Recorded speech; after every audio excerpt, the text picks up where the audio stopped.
Hi, I'm Morgan, and you're listening to My Love Awakening, a writing series that captures a raw and intimate view of the processing and alchemizing I do when it comes to love and relationships. Most importantly, it tells the story of my real-time self-love journey. My hope is these writings can also help you transform into your most free and authentic self.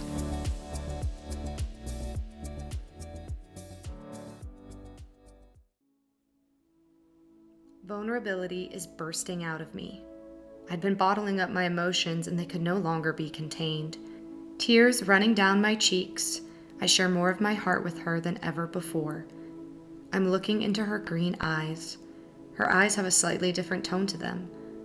Her eyes are giving me the look of disappointment. Why are her beautiful green eyes disappointed in me? She speaks out the source of her disappointment. I'm sad you didn't share more of yourself with me until now. There are so many parts of yourself that you don't show me. This moment, and her haunting green eyes of disappointment, pierced my soul. This moment imprinted into me. I did not feel the full weight of this lesson at the time. This was a moment that would visit me in the future. I'm floating on my back in a cenote in Mexico, gazing into the clouds as they shift shape above me. The frequency of the water is amplifying the potency of my thoughts. Suddenly, out of nowhere, I'm brought back to this moment with Rachel, my ex, that had happened 6 months prior. This moment has visited me a few times in the last few months. Its visits have been fleeting, much like my love affair with Rachel. The return of this memory felt as though I was there, looking into those disappointed green eyes once again. The water I'm floating in pulls my body into a dark, shadowy corner of the cenote, as if the universe was pulling me toward the discomfort of this moment for a necessary realization. It is true. She was right. I didn't show all of myself to her. I concealed so much of what I was processing and what I was going through. I didn't want to seem imperfect. I didn't want to seem messy.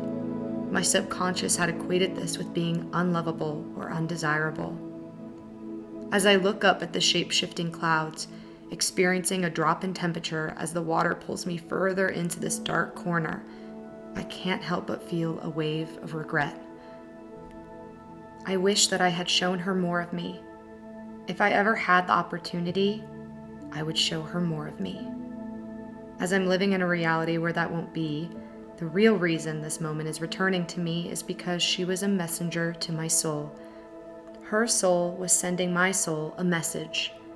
This message was coded with how I can evolve myself and expand myself when it comes to how I show up in romantic relationships. When I love again, I vow to show more of myself. I vow to show my mess. I vow to show my complexity. I vow to show my shadow. I vow to show my imperfections. I vow to show my raw, unfiltered self. I'm worthy of being seen. I'm worthy of being experienced in my fullness. I am worthy of being experienced in my range.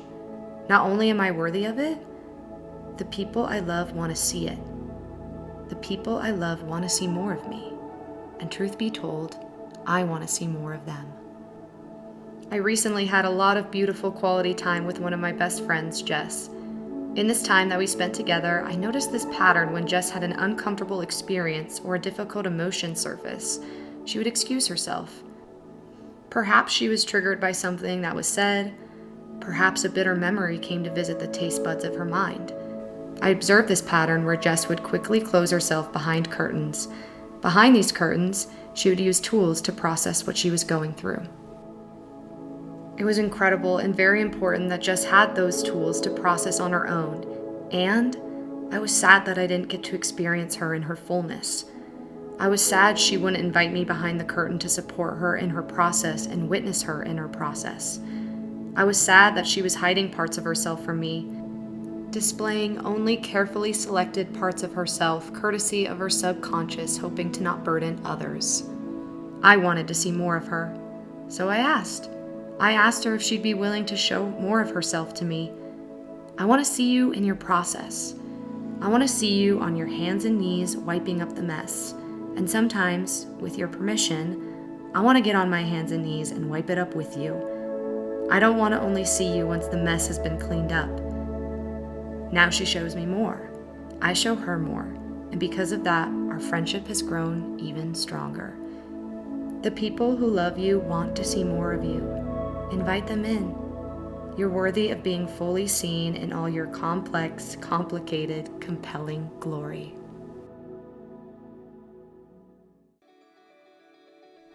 Join the journey by trying these transformation questions and activities. Reflect on which relationships in your life you show the most of yourself in your raw, unfiltered fullness. Is there something about this relationship that helps cultivate this? Can you think of a recent interaction with a friend or loved one where you saw their more raw, messy, unfiltered self? How did it make you feel about them? What did it do for your relationship? Are there any people in your life that come to mind as someone you feel safe to share more of yourself with? Invite a friend to show more of themselves to you and explain your why. Make a list of the parts of yourself that you hide behind the curtain in your relationships. Pick one item off that list and explore sharing it with a safe loved one.